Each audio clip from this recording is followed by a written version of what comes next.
Good morning. I miss seeing you in person like we did last time, but I am glad we could get together before we all were spread for the winds and the summer and just finalize some of the things that we started in March, actually. And I know that the last time we spoke, we did the proper etiquette, which is to acknowledge the land we are all standing on and who actually had engaged with us and lived and taken care of that land through thousands of years. We also usually start with a blessing. Unfortunately, we do not have Dwayne present because Dwayne is finalizing, not Dwayne, but Sean is finalizing his presentation in Bloomington, Minnesota. So I don't know when he will be joining us. So I would like to just go into the last section of our PowerPoint and presentation. And this section is much more on etiquette, on how to interact with tribal community members. And sometimes it also means how to interact with tribal council, etc. And as you can see, when you work with a tribal member, you have to remember that they may or may not live on tribal land. But if they do live on tribal land, it is always a good idea to introduce yourself to the tribal government office to make sure that the tribal council know that you are sometimes working with some of their community members. It's also very important to engage with community centers, to be present at community events. And one of the things that we often do is to engage with tribal businesses. And when I'm saying that, my staff know that if we are having face-to-face events, and we haven't had many of them since March 2020, I want us to really use tribal property because it gives us the opportunity to do things that we may not be able to do in a Western-based hotel. Why is that? Because remember, we talked about an opening blessing, and oftentimes we smudge and we burn sage. And you can just imagine how that would be in a hotel that are not used to this.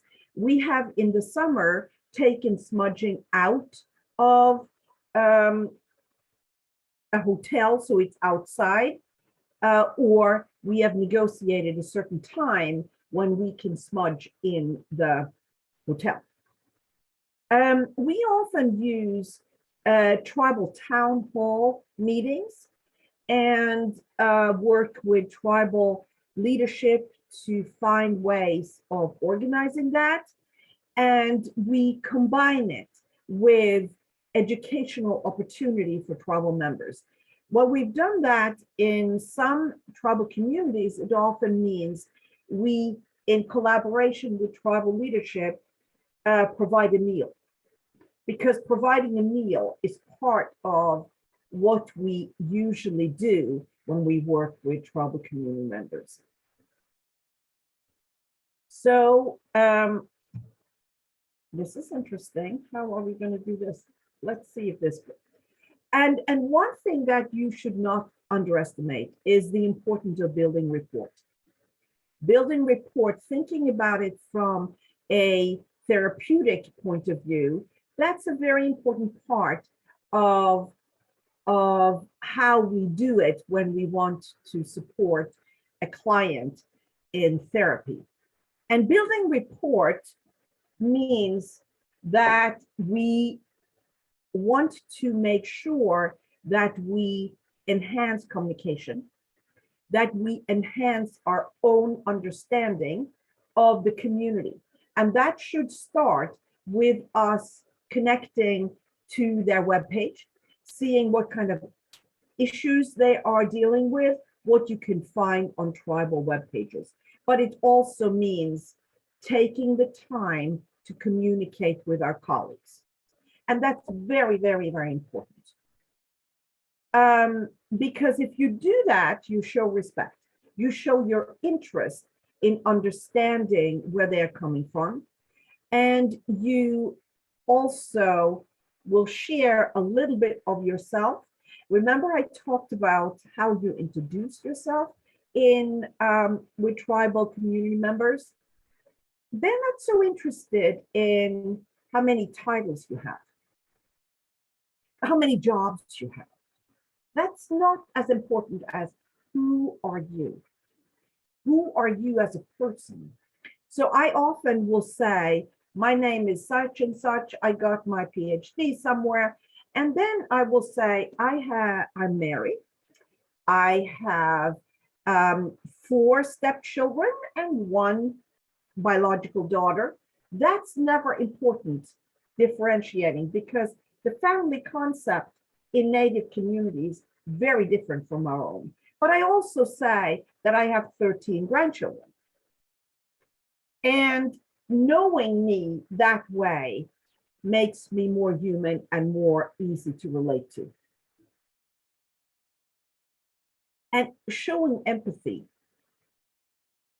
And that is based on understanding the history, what the communities have gone through, and understanding also that there are traumas associated with every single tribe.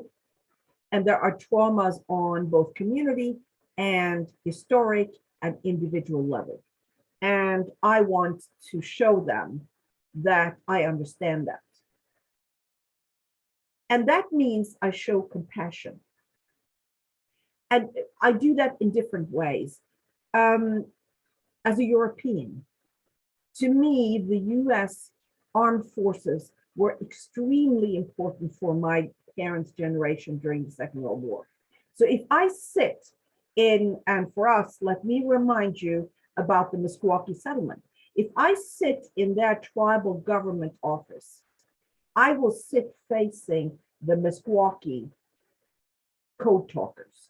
And to me, one of the first things I will show is my respect and compassion and empathy for what they went through during the Second World War. The more you can do things like that, the more you can develop trust. But trust is earned, and it's also easily lost. So if you feel that you are sort of about to step into a situation that might make them feel distrustful, then try to explain what your behaviors are, because the tribal communities have been through historically situations where losing trust has been so common. And they will say right up front, here we go again, all the broken treaties that the federal government has imposed. And those are things that we don't need to talk about necessarily, but we do need to be aware of them. And one of the things that are very important is to show genuine cultural interest. And as we talked about earlier today, this issue of engaging in tribal events, in tribal ceremonies are very important. And I want to specifically mention the veteran ceremonies, that when there is a soldier coming back from war or discharged from armed forces, there are ceremonies of respect and endearment that will be offered from tribal communities. And these are ceremonies that are so touching that I do recommend people engaging with that. But it's also important for us to not romanticize. Life is tough out there. And it's very tough on tribal land. And COVID has had a very, very detrimental effect, even though we know that the Native community is the ethnic group with the highest vaccination and booster rate of everybody. Their predisposed health disparities often make them vulnerable. And for us, we worked across the country and we have really discovered that the last version of these mutations, whatever they are, that are out on the road now, the Delta variant and the Omicron, and the combination of those have really had a very, very tough effect on many of our colleagues. It's also important to remember that we need to be respecting confidentiality. And tribal land are sovereign nations. So they want to control information, data, information about public things, services, etc., because they have seen through the ages secondary traumatic experiences by us as Westerners coming into their community, seeing what we see, and leaving and publishing data, and not putting this into a historic and a proper way of looking at it, understanding the data. And we take a strength approach to things because we don't want to re-traumatize our tribal community. This being said, if you want to engage with the tribal community and do some data collection, many of them have their own internal review board. So I can never come to a tribe with the University of Iowa IRB and think that's good enough. No, they have to be allowed to go through this. And this is very, very important. Oftentimes when we are engaging with a tribal community, we are developing memorandums of understanding and also who owns the data.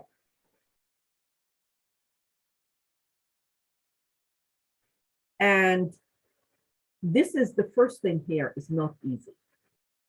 There may be cultural taboos, things you didn't think of, language and words you didn't really think about were offensive.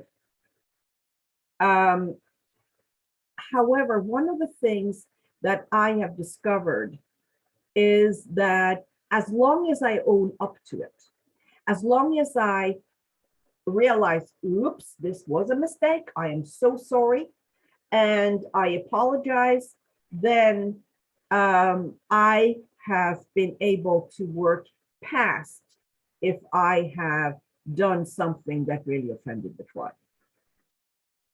And be very clear about what you can and cannot do. Give you an example, I hung up the phone with the federal government about an hour ago. And my staff were very eager to do things. I had to step back and say, let me check with our funder so we can do what we can do and don't start doing what we cannot do. And that's something that is appreciated by the tribe, because then you can avoid this idea of having worked a long way and suddenly have to come back and say, oops, I can't do this after all. And be willing to adapt to the needs of the community. One of the things that I really want to stress is something we talked about last time, and that is community-based participatory programming. So say we go into the Meskwaki settlement and we have a thing we want to do. If we are not invited, it ain't gonna work. If we are invited, I want to have a community forum. So I understand completely what they want and what they don't want to have me do or us do, so that I listen very much to the community. And we have had several projects where there have been a conflict between tribal government and tribal members. And in that situation, it would be very important for us to navigate so that we come on the same spot. We know exactly what we're going to do, what the council is going to do, and what the tribal community can do. If we don't address those, we are really not meeting the needs, and we might even do harm. And we've seen this many, many times. And be open to understanding that you don't understand everything, that you have to ask questions. And listen. When we were hit with the COVID in 2020, remember we were sent, I refer to it in March when we were sent home.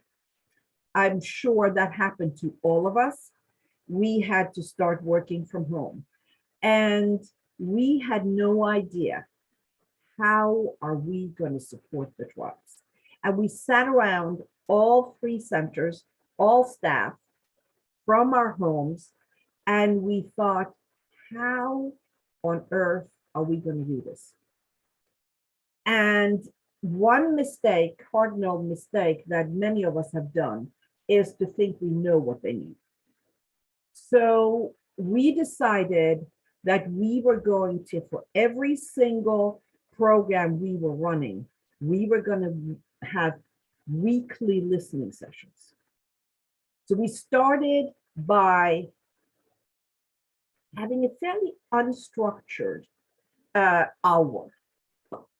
And in the beginning, I don't know if you remember, there were a lot of money that was thrown out and also to the tribes. And many of them did not know about all this. So they shared their approaches between each other. And then we found resources that we would give them support to implement. And then we sent out the chat and all the things we had done every single week for all 8 listening sessions. And we were very surprised by and touched, I think, because there were 2 things that we got. One thing was all the little details we heard all through the listening sessions, but it was also the following. Some of our, or many of our very prominent Native consultants said to me, Elena, thank you so much for letting us be Native. And thank you for letting us network, because we have not had any opportunity to ask each other, how are we going to do this? How, I mean, if you remember from the beginning months, some tribal communities closed the whole tribal community down. No one could go out, no one could come in. And in South Dakota, we had almost standoff between state and tribal police. So they tried what they could do, but at the same time, needing a lot of input from us of suggestions. And of course, we are always showing that we know much less than they do, and we need to learn from them and ask them. They would ask you as a prevention specialist, what is in there for me? If you cannot answer that, that's going to be a problem for us. So think about when you go into a tribal community and think about what is it that they can get out of this? Is this going to help them? If it's not, then you need to find a way to motivate for that or find a different way of doing this.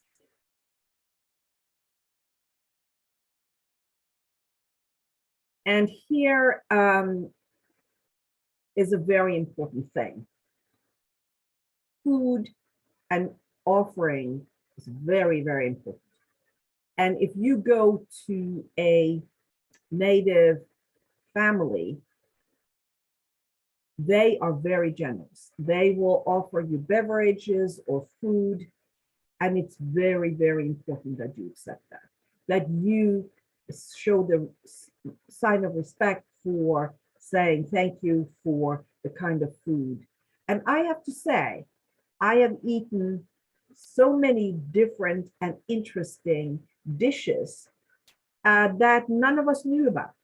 And in Alaska, especially. So being open to what they offer you is very important. And also slow down. We don't necessarily, working with Native communities, have the same kind of timetable. They need to get to know you. They need to hang out. Social ways of interacting, making fun of you, joking, very important. And I think I said to all of you last time that when I started getting teased, I knew I was okay. And it's never malicious or bad, but it's teasing in a way that make us laugh. And that's a way of interacting with tribal communities.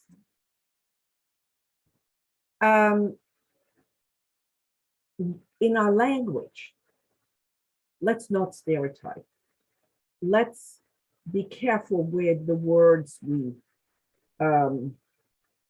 use. The first time I took Sean to one of the directors' meeting, he was sitting observing, and someone of my colleagues kept saying circling the wagon several times. And I didn't do anything with that because we don't want to, it's not common to confront people. But he whispers in my ear, this is so offensive, Amlena, I don't even know if I can sit here anymore. So what we chose to do was to educate that colleague of mine about this is a very offensive thing to say because it relates to things that happen during the time when settlers started to take over past part of the land. And in the beginning, we're very careful not being intrusive. Interrupting is very, remember, we want to get to the point. No, the journey is more getting to the end. And interrupting is very, very rude. And you will end up sitting where there are silence, and that's okay. We're used to that. However, there is silence and there is silence.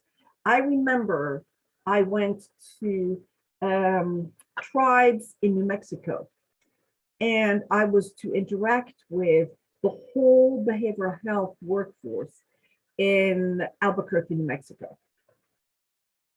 And fortunately, the president was a wonderful woman who's now on our advisory council. And I did what I was supposed to do, what she's asked me to do. And it was just silence. They didn't say a word. There were no questions. And I knew, oh boy, what have I done? So we did what I did. I got all the handouts and everything out, my gifts out, because gifts are important. And then she pulled me aside and said, Elena, you didn't spend enough time chit-chatting in the beginning. You started off right away. And I thought, yep. And then some of the other directors came, you have to come back a couple of times before we trust you. And that's common.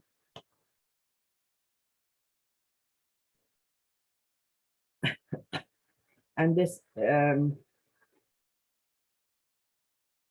last one goes without saying, that we are careful with relating to things we are not quite sure about.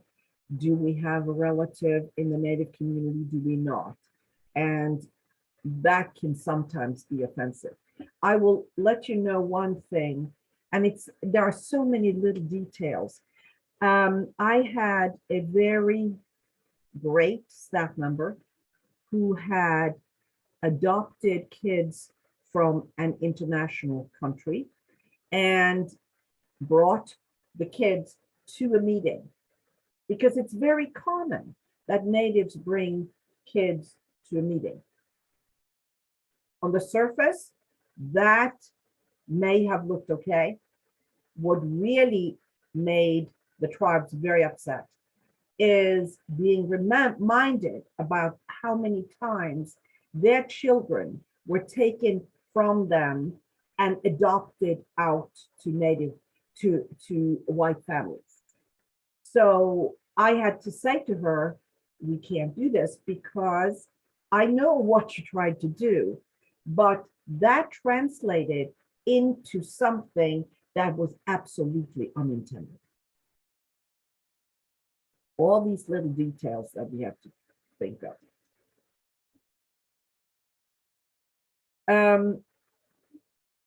And here is something that we all try, I know, as therapists and prevention specialists, we don't want to be imposing our own value on people. But the touching is also very important. Being careful with touching ceremonial items and personal or cultural things. And taking pictures. Be very careful. Some tribes are thinking that if you take a picture of them, you're taking part of their soul. So there are some of our consultants we have never had a picture of, never, because that's not what you do. The other thing is, we talked about confidentiality. What you see and hear in Native communities, you have to be very careful with sharing, because people may feel that this is intrusive, this is disrespectful, and they would like us to know very much their attitude. So give you an example, we have created a document we often refer to as success documents of tribal communities' response to the opioid crisis. And it took us 2 years to publish it, because we wanted to make sure that not only were the words we had included and they had worked with us on were the right words of expressing and explaining what they were so incredibly good at doing. The pictures, were they pictures that they wanted us to share? And we were very, very concerned about not having written consent from the government. So it took very much that long But that also means that we haven't had any backlash. And the tribal communities have been very proud of what we have done. Let me pause a little bit before, because I have given you a lot of things. So I see there are some questions. Yes. Jennifer and I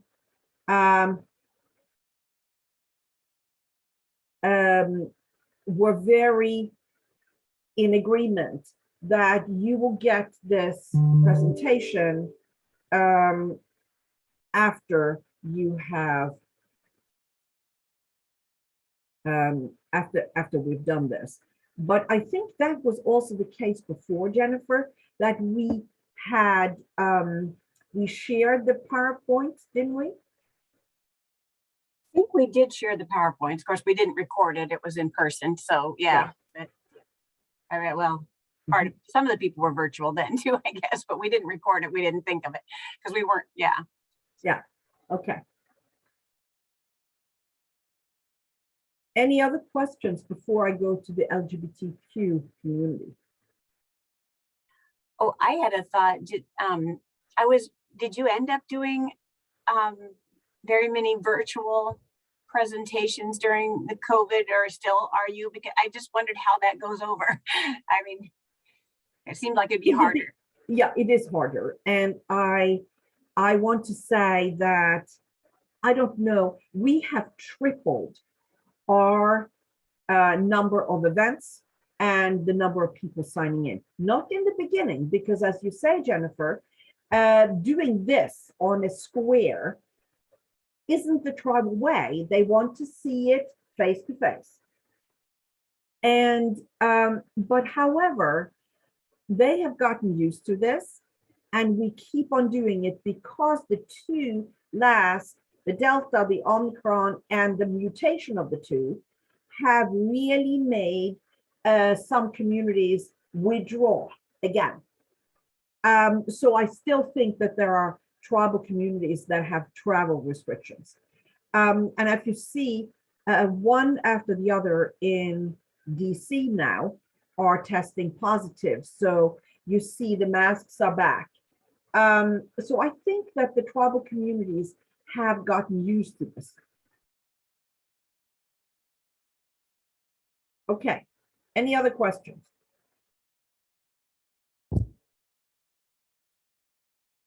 Okay.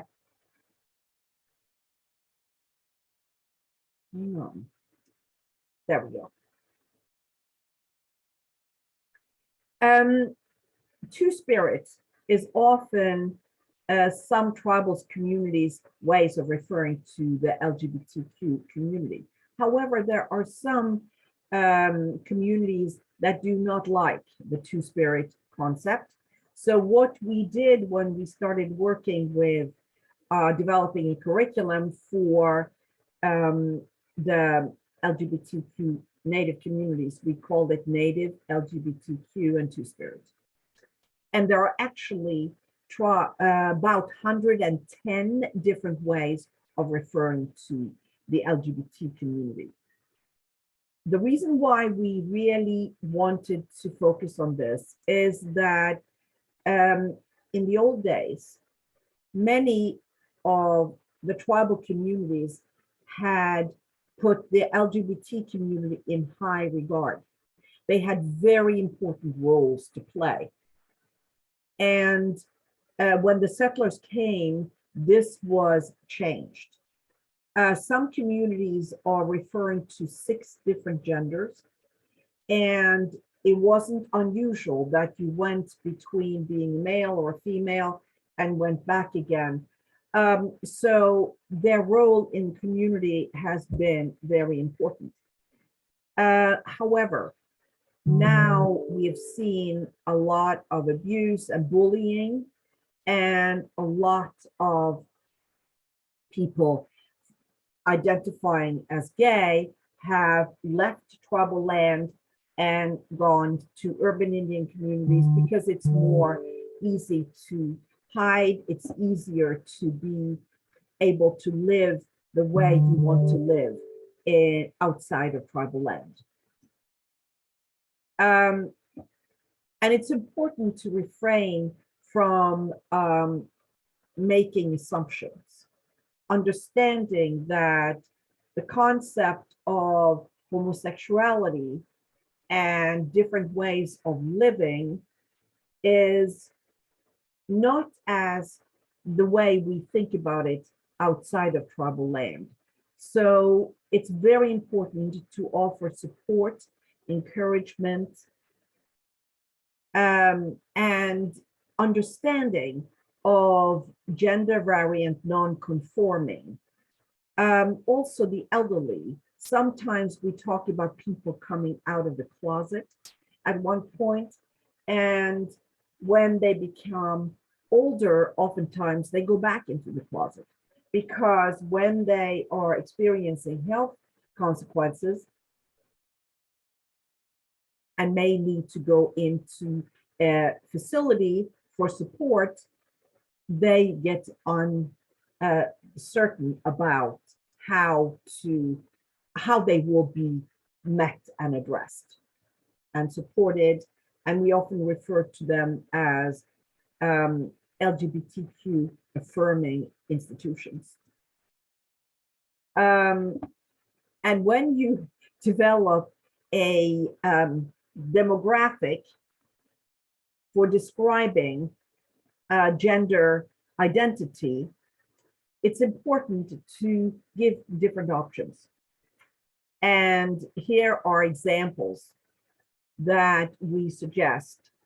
And as you can see, we have highlighted the yellow two-spirit, but there are other variants that we can also think about when you ask people to identify your sexual identity. It's also very important to be careful with group activities with the LGBT communities. And sometimes it's also important to think about what would the prevention strategies be like? What would we do to prevent bullying? And if you are part of a treatment community, the person identified as gay need to decide when, or even if they want to come out. Because if we work in a rural community, they may not know in a small community, or they may not want to be identified because of security issues. And we always want to think about how can we create a trauma-informed, strength-based prevention program for the LGBTQ community. And if you think about how the discussions around the country about transgender, LGBT identified people, it's a very tough environment out there. So they often are very careful with identifying themselves.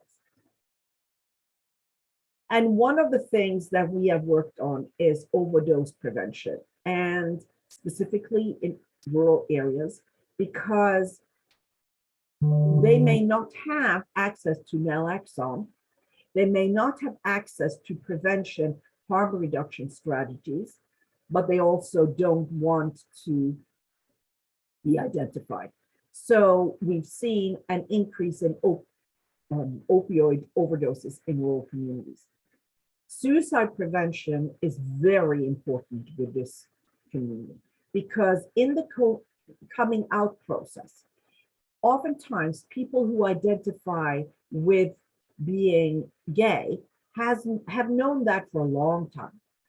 But at one point they would like to come out and be accepted. The response in the community may be very different than what they had hoped for, likewise in the family. So in the coming out process, these the people who are native, identified as gay, two-spirit, have an increased risk of suicide. So suicide prevention is very, very important. And one of the things also is that when we look at women, what we also know is that in the process of when a tribe pays out per capita money, oftentimes it's at the age of 18 when the community give money, but no preparation for what to do with the money. Women are vulnerable for getting kidnapped, abducted, and the money taken from her. So it's a very important prevention strategy to think about. How can we help the young native figure out what to do with the per capita payout that they may receive? We are in the middle of doing e-cigarette education. And one of the things that is the good thing and the bad thing, e-cigarette equipment may very much be out of the young person's financial opportunity. So we are trying to figure out ways of reducing tobacco use, and that includes e-cigarettes. What we've also done that I think is important is that we have developed a program that people in different communities, and this has nothing to do with LGBT, but in different communities have no way of finding out how can we develop a crisis team. So if they have a suicide, there is a suicide epidemic going on. That's an example. That could be other bullying, that could be all sorts of other things. But for the tribal communities to have a system in place so they can use that system to activate tribal leaders, teachers, health personnel in solving the specific issue that is going on at the time. And one of the things that is never, ever getting to the press the way it should are those situations where we really are talking about suicide epidemics. And where for those of us who are also mental health providers, we know that when there is a epidemic going on and young people coming out as gay, older people who are lonely, when that starts, that sort of reduces the threshold for how people think about suicide. And you know, when we were working in a tribe where girls were committing suicide at a rate that was beyond the pale, what they discovered was that the kids knew what was going on. So if we had gone into the high school and talked to the students, we would have known in advance and figured out how can we do this? How can we prevent? But none of us did that until into the pandemic. And that's when you realize that the threshold for what it takes to try to take your own life has been lowered and glorified. One of the things that we discovered in one of these epidemics was that there are computer programs, guys, out there on suicide, how to commit suicide. And we had no idea. So then with social media in the middle of this, we need to figure out how can we intercept this? How can we find a way to stop and provide alternatives for opioid abuse, suicide, kidnapping, use of tobacco, use of alcohol, etc. How can we do that from a perspective that culturally is accepted? So that again goes back to in the beginning when I said, let's not tell them what to do. Let's ask them what they think they should do. And let's ask them what they need from us. And I'll give you one more. I learned so much when I traveled. And this was a tribal member up in Montana. And the tribal community has a love-hate relationship with gaming because the gaming industry has really provided infrastructure. So you can't really talk negatively about the gaming industry, and I wasn't. However, I also know from an addiction perspective that when you are working in a casino, you may use gaming as your after hours a relaxing strategy. So you are vulnerable also. So I wanted to highlight in my presentation on gambling how there are games out in tribal communities that don't cost anything, that are fun, like we do with our grandchildren out on the lawn. And I wanted the strength perspective on this. So I posed the question. I said, I know that there are some very fun games that you play during powwow events, during school events. And I would like to give the community outside of tribes an understanding that there are so many fun things going on that is not associated with alcohol, that is not associated with tobacco. And I would like to highlight that. It was quiet, very quiet. And I know, as I said to you before, when I'm looking at a whole slew of natives who don't open their mouth, I know I have stepped in it. So there was one young man raising his hand. And he said, what is in there for us? Telling you about this. So I said, I think it is my way of trying to show the strength of a Native community.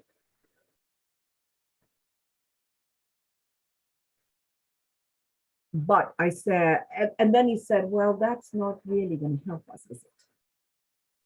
So I said to him, I'm very sorry. I should not have asked. And I withdraw the question. And he looked at me and he said, Dr. Skinstad, you are a good person. We understand you respect us. So it's this idea of being open to, gosh, I made a mistake. And this was not what they asked for. And this is what they would rather have. And what they would rather have is help in figuring out how can we use the gaming money in developing infrastructure. But I'm never going to address per capita payouts because that's one of those topics that would be not very popular. So that's what I have. I wanted to, let me see if I can get this. Wanted to just show you this. And at the same time, tell you that we have lost Cindy since the last time you heard Sean and me speak. And we are in the process of finding a replacement for us. But the other email addresses here are available and accessible to you. So don't hesitate. And then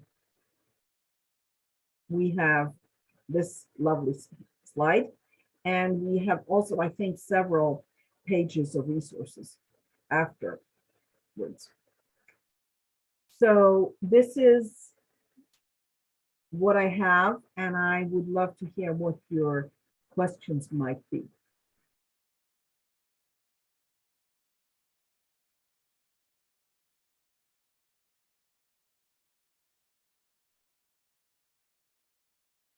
I don't think Sean was able to join us. I just looked in the, yeah.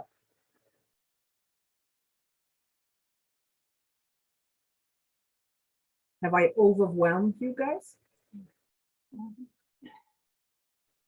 I had just a question, and I don't want to be the only one asking questions, but sometimes it helps get things started. But what did you say about the e-cigarettes? I might have missed that, or I'm not sure. You know, the e-cigarettes are by the tobacco industry promoted as a healthier choice. And young kids are tempted by the different kinds of flavors that are used in e-cigarettes. But we also know now that this is not a good alternative. However, what we think in the way of prevention is that it's how can we get kids to not spend the money on the equipment, because the equipment is expensive. And then secondly, we don't want to have anybody start smoking if they don't, we don't want people to start smoking altogether. So Maureen is saying that, asking if any of you have worked with natives.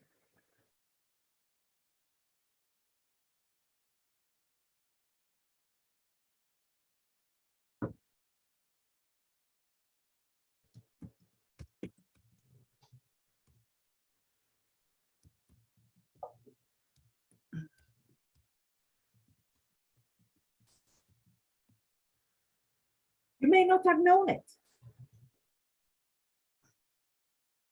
because they may not tell you in the beginning. But if you think in Iowa, up there in the northwestern corner in Sioux City, close to the South Dakota, there are more natives than we are aware of. And there is a big move, or was, after the Civil War, because there are Sioux tribes in southern Minnesota that walked. That was a trail of tears. We all think that was only from the East Coast to west, but no, there was from Minnetonka to South Dakota, quite a lot of tribes walking. So Mary, do you want to add something? It looked like you wanted to say something. Yes. I work on the Blackfeet Reservation in Browning, Montana. And a group of us had developed a model in 1996 on historical trauma and grief recovery. So we worked with that Maria Yellowhorse on that. Yes. So we set that up, and then just this year, our tribal council allocated $100,000 to start working in our community with helping our people go through that model. It's a very intimate spiritual model. Yes. And it's a 3-day retreat that we do. And our first one is going to be starting in May. And from then on, we'll do one every month. But I just wanted to, I'm a licensed addiction counselor, also have a master's in human service. But As of now, I moved to prevention because it's not as stressful as treatment is. But I've been in the treatment field for about, I'd say about 15 years. And so I understand all, what's going on in our community. The drugs is very high. We have high suicide. We have high domestic violence, child abuse and neglect. And right now we're all coming together, collaborating all the programs that we can pull together in prevention and treatment in our community to start to develop a plan. Yesterday was our first meeting at the housing department. We're pulling them in, and they were very happy about that because they have, they're just overwhelmed with what is going on in their housing units. Mhm. That's all I have to say. Just wanted to add that. Thank you. Mary, thank you so much for mentioning Maria Yellowstone Braveheart, because Yeah. her descriptions of historical trauma is very important for all of us to read. Yes. So are you actually going to work with her? Because we have tried, and she is a woman who has such a tall order of requests that it's not easy, but it's a very important thing to do. So I Yeah. agree. Well, she helped us develop this model under the U of M, University of Montana. Yeah. A group of doctors out of there came, and she helped guide us develop this model for our community. Mhm. Well, it's for all communities, not just natives, because all communities are experiencing the same thing we are. And I don't like to, just say just native communities. No, it's all over the United States and the world. Mhm. Mhm. So thank you. And we have just received a grant, a new national center focusing on trauma-informed care. And one of the things that we do that might be of interest for all of you, we send out awareness posters and flyers very regularly. And the last one was on children and child abuse, because yesterday was National Child Abuse Awareness Day. So that being said, if you are interested in being part of the listserv we have, please let us know, and Meg will make sure we add these emails. And she also put in the chat the link to our yesterday flyer that went out nationally. That's actually the link to the trauma website. Okay. The fact sheet that Online is mentioning is Child Abuse Awareness Month, and it's under the resources tab on our website. And I know Peter has put something in here, and I'm wondering if you can elaborate a little about what you mean here.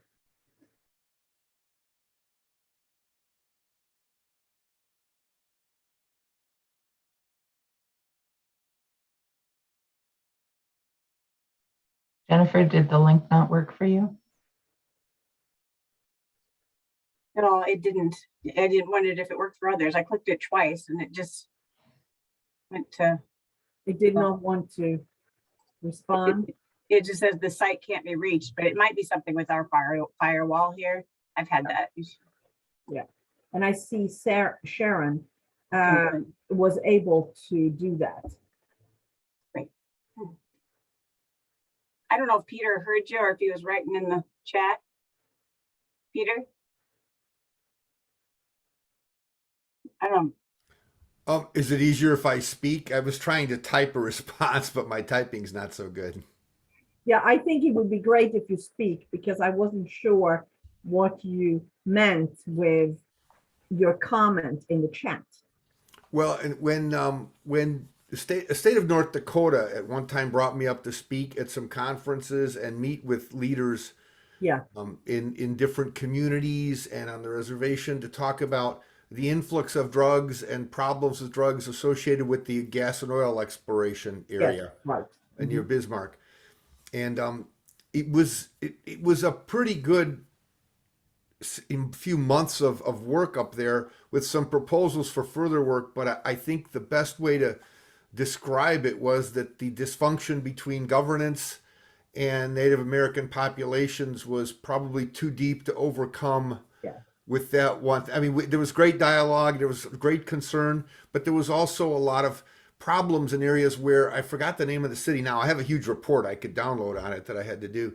But there was a city where the hospital was owned by the community, and it was right next to the reservation lands, and there were shared resources, and the reservation was able to better fund the hospital for its own population. And so there was so much controversy at the time that almost like some of these political issues we have now, it impeded the ability to really put feet on the ground to do the programming that was needed. But there was no doubt that let's talk about economically, oil exploration also benefited indigenous peoples, but it did have a way of exacerbating the problems, of contributing to more problems of drug and alcohol abuse, and with the migrant population, which in this case would be white people. I mean, with the migrant population changing the structure of communities, severely impacting the inflation of housing and food and other resources. It was really hard to get the focus on the compassion necessary to grow. So growth became at the expense of people, and wasn't just the indigenous residents too. It was also North Dakotans that were now elderly and high risk that couldn't get the services and couldn't afford to live in those communities anymore and became dispossessed.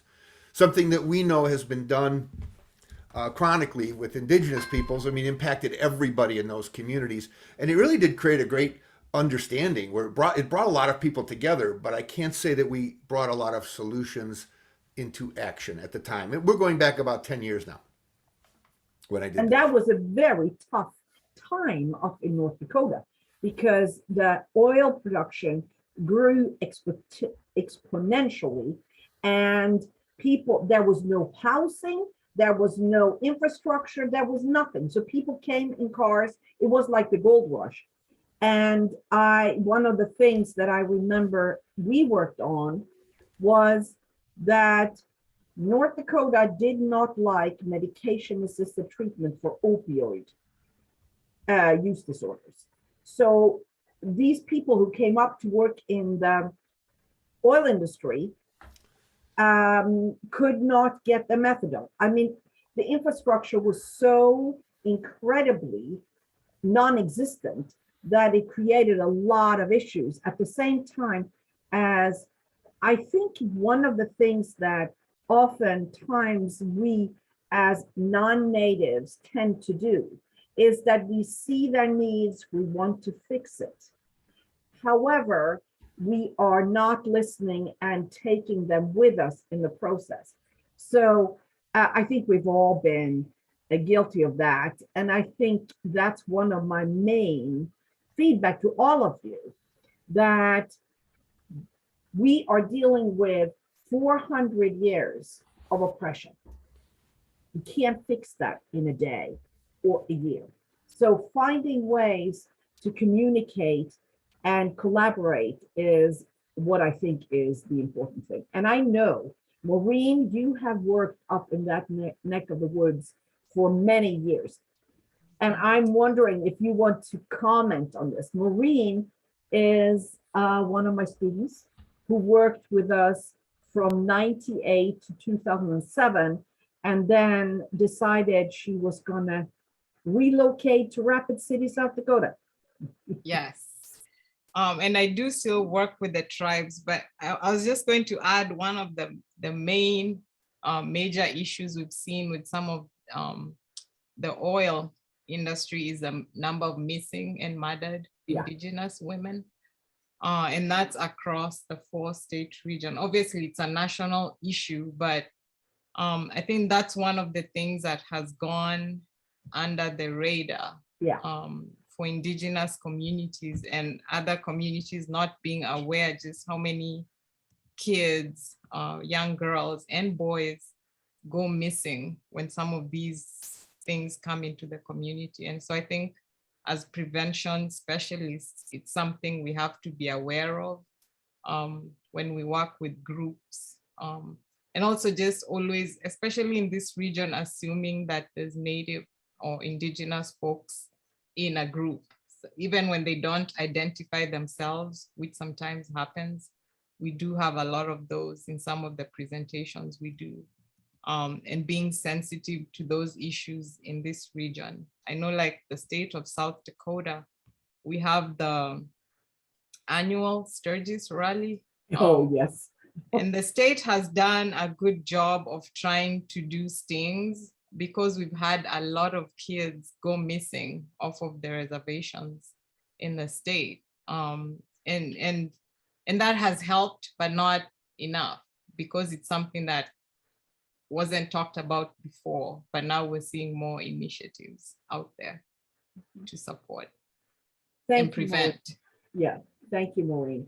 And Peter, you had a comment you wanted to make.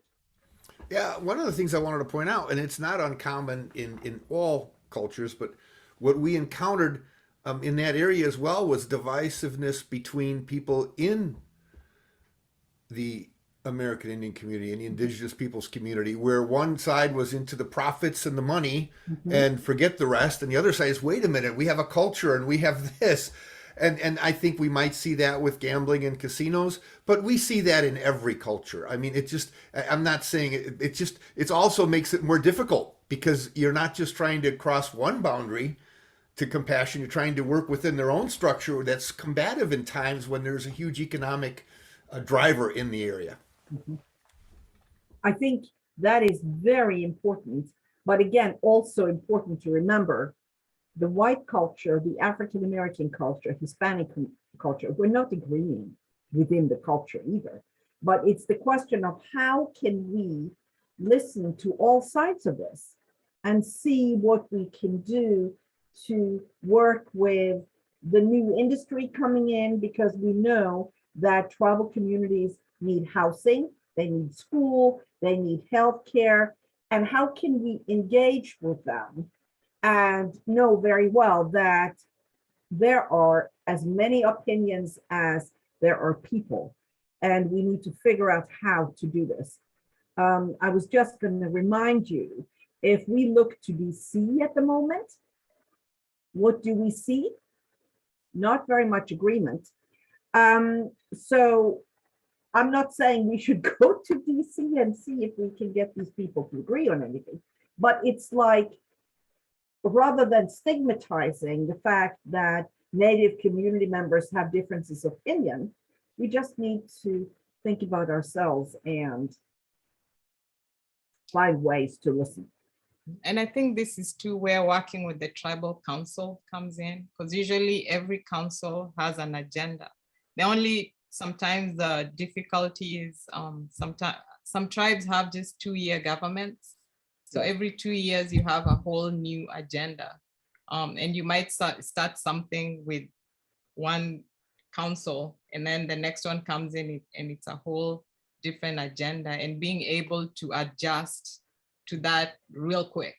So I think usually working with council helps get you ahead better, because then you're working with the agenda that covers the whole community. It saves you a lot of time, actually. Absolutely. Mary, did you want to add anything? Yes, I'd like to say that our tribal council are in staggered terms of 4 years. So that makes it a lot easier that we're, the ones that are still in there know and understand what is going on within the tribe when the new ones come in. But yeah, I think that's pretty much why they did that, because having a whole new council come in and don't have an idea of what is going on on the reservation, in the programs. Yeah.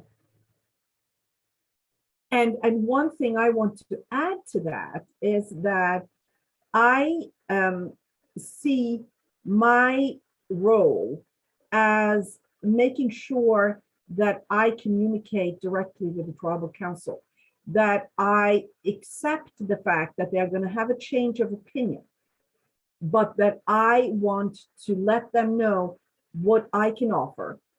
And I'm not going to be upset when they say, oh, no, no way, or that they don't say anything. Because if I am interacting with them on a regular basis and they hear me say things on a regular basis, whenever they invite me, then they will at one point come back and say, let's talk about that. And we run a leadership academy, a Native National Leadership Academy. And one of the things we work on there is for our graduates to be able to realize that, yes, you can be irritated at the tribal council, but if you just get irritated and don't do anything about it, then you won't get anywhere. But how you communicate and how you educate is very important, and how you realize that these tribal communities and tribal councils are sovereign nations. They don't need to listen to you at all.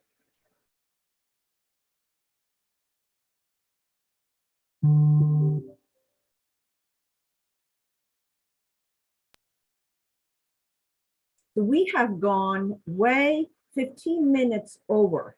And I'm very sorry for that, but you all give such wonderful suggestions and comments and questions that it really inspires Maureen, Meg, and me very much in our work going forward. So keep asking questions and keep interacting with us, and we look forward to working with you.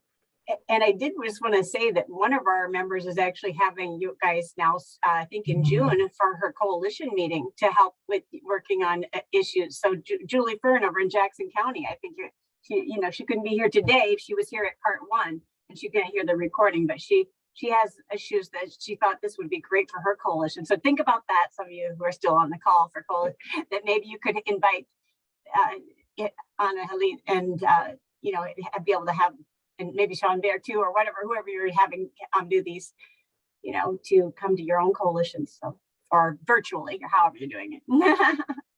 And let me ask you, Meg, have you shared our GIPRA link with our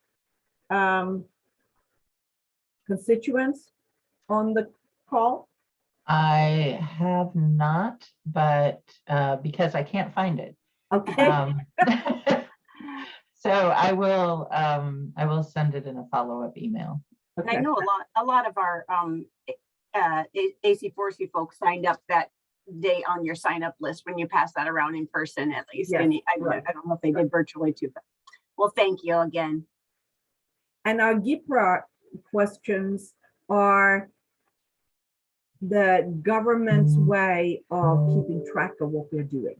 So we would really appreciate when Meg sends out the follow-up that you complete that. It's going to take you 1 or 2 minutes. So thank you so much for engaging with us. It's been very inspiring, and I look forward to working with you in the future. Okay. And thank you, Mary, for signing in from all the way from the Blackfeet Nation in Montana. I found the link. I'm sending it in the chat. Okay, all There we right, go. there you go. Thank you. Thank you so much, guys. Thank you, Maureen. Bye. Bye-bye.